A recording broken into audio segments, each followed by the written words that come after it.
நண்பர்கள் அனைவருக்கும் வணக்கம்.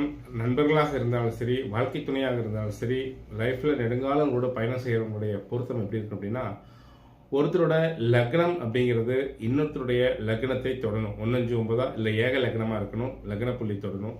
அதுக்கப்புறம் இன்னொருத்தருடைய மனோகாரகத்தை இன்னொருத்தருடைய உயிர்காரகமான சூரியன் தொடணும். அதாவது சந்திரனும் சூரியனும் சேரணும். அதே மாதிரி ஒருத்தரோட லக்னாவதி இன்னொருத்தர் ஜாதகத்தில் 1, 5, 9 இருக்கிறது ரொம்ப சிறப்பு. அது மிகுந்த ஒரு ஒற்றுமையும் பாசத்தையும் ஒரு பிணைப்பையும் என்றுமே பிரிவில்லாத ஒரு உயிர் சிநேகிதத்தையும் கொடுக்கும். இவங்க நண்பர்களாக இருந்தாலும் சரி, இல்லை வாழ்க்கை துணையாக இருந்தாலும் சரி, எந்த சூழ்நிலையிலும் விட்டு கொடுக்காம ஒருவருடைய ஆசைகள் ஒரு புரிந்து கொண்டு வாழ்வாங்க. அப்போ ஒருத்தருடைய லக்னம் பாதிக்கக்கூடாது. லக்னம் ஒரே லக்னமாக இருக்கிற சிறப்பு, இல்லை 159 லக்னமாக இருக்கணும். அவருடைய லக்னாதிபதி 159 இருக்கணும். சூரிய சந்திரன் இணையிறது ரொம்ப ரொம்ப சிறப்பு கொடுக்கும்.